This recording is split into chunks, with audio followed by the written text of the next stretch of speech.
Fantasy sports implications कभी India में booming digital frontier थे। वे सिर्फ एम्प्स से ज्यादा थे। वे डिजिटल स्टेडियम थे जहां लाखों फैंस इकट्ठा होते थे। यूजर्स आने वाले मैचेस के रियल लाइफ प्लेयर्स का इस्तेमाल करके अपनी वर्चुअल टीम बना सकते थे। इन वर्चुअल टीम्स का परफॉर्मेंस सीधे एक्चुअल प्लेयर्स के ऑन फील्ड परफॉर्मेंस से जुड़ा था। इस सिंपल लेकिन एंगेजिंग कॉन्सेप्ट ने पैसिव स्पोर्ट्स देखने को एक एक्टिव स्ट्रेटेजिक एक्सपीरियंस में बदल दिया।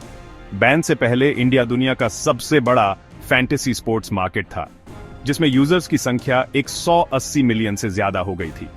बड़े स्पोर्ट्स इवेंट्स के दौरान, खासकर इंडियन प्रीमियर लीग जैसे क्रिकेट टूर्नामेंट्स में, इन प्लेटफॉर्म्स के एडवर्टाइजमेंट्स देखना आम बात थी।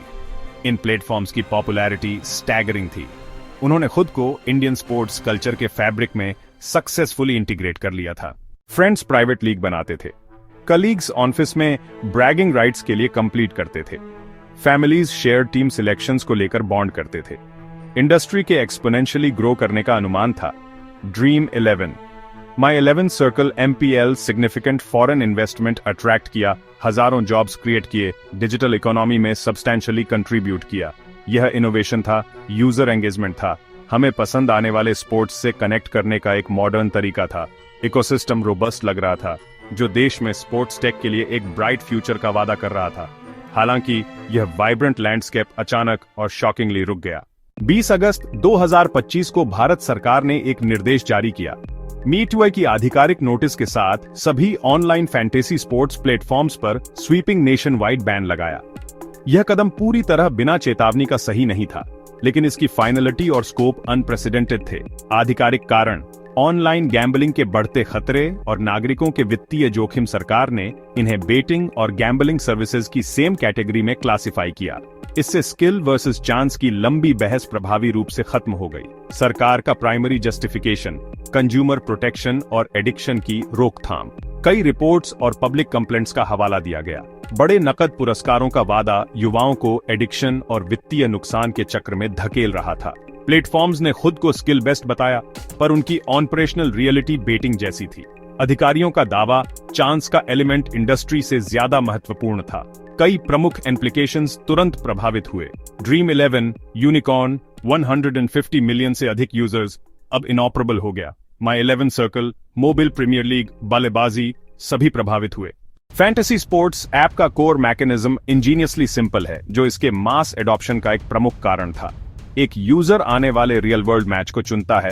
क्रिकेट, फुटबॉल दोनों टीमों के प्लेयर्स की लिस्ट दिखाई जाती है।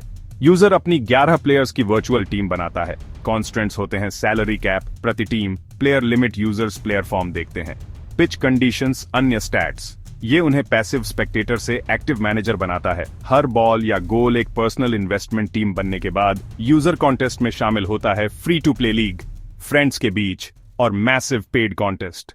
बैन का तत्काल और सबसे विजिबल असर लाखों डेली एक्टिव यूजर्स पर पड़ा है।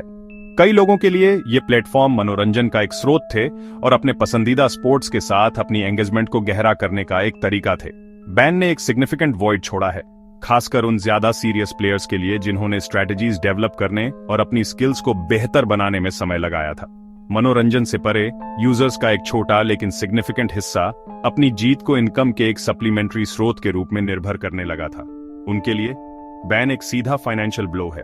अचानक बंद होने से यूजर बेस में वाइडस्प्रेड फ्रस्ट्रेशन और कंफ्यूजन पैदा हुई है।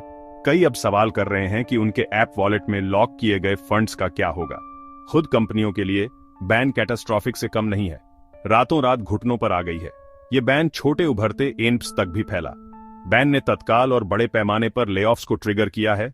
देश भर में लगाए गए बैन के लिए सरकार का कानूनी आधार फैंटेसी स्पोर्ट्स के डिसाइसिव रिक्लासिफिकेशन पर निर्भर करता है।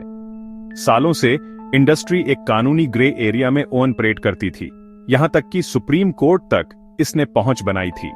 इंडस्ट्री तर्क देती रही कि उनका फॉर्मेट गेम ऑफ स्किल था, लेकिन मीटवाई द्वारा व्यक्त किया गया केंद्र सरकार का नया रुख इस अंतर को खारिज करता है। आधिकारिक नोटिफिकेशन में कहा गया है कि ये प्लेटफॉर्म वेजरिंग या बेटिंग की आदत को बढ़ावा देते हैं, जनता को फाइनेंशियल लॉस एडिक्शन का सिग्निफिकेंट रिस्क पैदा करते हैं। इसे एक पब्लिक वेलफेयर मुद्दे के रूप में फ्रेम करके सरकार ने कानूनी आधार को स्किल वर्सेस चांस से बदल दिया। सूचना प्रौद्योगिकी अधिनियम 2000 की धारा 69A का उपयोग किया गया। यह शक्तिशाली धारा केंद्र सरकार को किसी भी ऑनलाइन कंटेंट तक पहुंच ब्लॉक करने की शक्ति देती है। सरकार ने इसे सार्वजनिक व्यवस्था के संदर्भ में लागू किया। बैन के पूरी तरह से लागू होने के बाद इंडिया में फैंटेसी स्पोर्ट्स का भविष्य ब्लीक लग रहा है।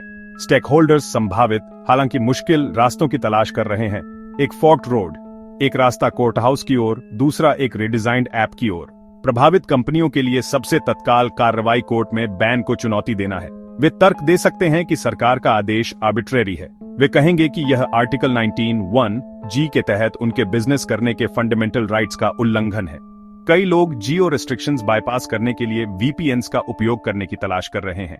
हालांकि यह एक रिस्की एडेवर है, यह बैन की भावना का उल्लंघन कर सकता है। यह यूजर्स को ऐसे ऑफशोर प्लेटफॉर्म्स पर एक्सपोज कर सकता है जो समान सुरक्षा नहीं देते। इसके अलावा इससे FEMA के तहत मुद्दे उठ सकते हैं। यूजर्स के लिए एक ज्यादा सस्टेनेबल रास्ता है स्किल बेस्ड गेमिंग के अन्य रूपों की ओर बढ़ना, आई स्पोर्ट्स। कंपनियों को खुद अपने बिजनेस मॉडल्स में एक रेडिकल पिवट पर विचार करना चाहिए यदि वे जीवित रहना चाहते हैं। एक संभावित दिशा फ्री टू प्ले मॉडल की ओर बढ़ना है। प्लेटफॉर्म यूजर एंगेजमेंट और कम्युनिटी बिल्डिंग पर ध्यान केंद्रित कर सकते हैं। रेवेन्यू एडवर्टाइजिंग से आ सकता है। सरकार शायद एक दिन फैंटेसी स्पोर्ट्स के एक लाइसेंस प्राप्त और कड़ाई से नियंत्रित संस्करण की अनुमति देने पर विचार कर सकती है। इंडिया में फैंटेसी स्पोर्ट्स के उदय और पतन की यह गाथा यूजर्स, कंपनियां, रेगुलेटर्स, प्लेयर्स और यूजर्स के लिए सबसे महत्वपूर्ण सीख। ऑनलाइन प्लेटफॉर्म्स में वित्तीय ट्रांजैक्शंस के बारे में सावधानी, आसान पैसे का लालच शक्तिशाली हो सकता है। एडिक्शन और फाइनेंशियल लॉस के रिस्क को समझना जरूरी है। यह बैन एक स्टार्क रिमाइंडर है। रेगुलेटरी लैंडस्केप रातों रात बदल सकते हैं। यूजर्स को रिस्पॉन्सिबल गेमिंग का अभ्यास करना चाहिए। कंपनियां सार्वजनिक विश्वास और कंज्यूमर वेलफेयर दिखाएं। Nuanced approach, stakeholder consultation और ग्रेजुअल इंप्लीमेंटेशन, इनोवेशन और रिस्क के बीच संतुलन डिजिटल इकोनॉमी की चुनौती है। क्लियर स्टेबल रेगुलेशंस इंडस्ट्री को लॉन्ग टर्म फलने फूलने देंगी। निष्कर्ष, यह एक वाटरशेड मोमेंट है। गेमिंग, गैम्बलिंग और स्किल की परिभाषा पर राष्ट्रीय चर्चा अंतिम सीटी एक अवसर है। सुरक्षित और सस्टेनेबल डिजिटल इकोसिस्टम।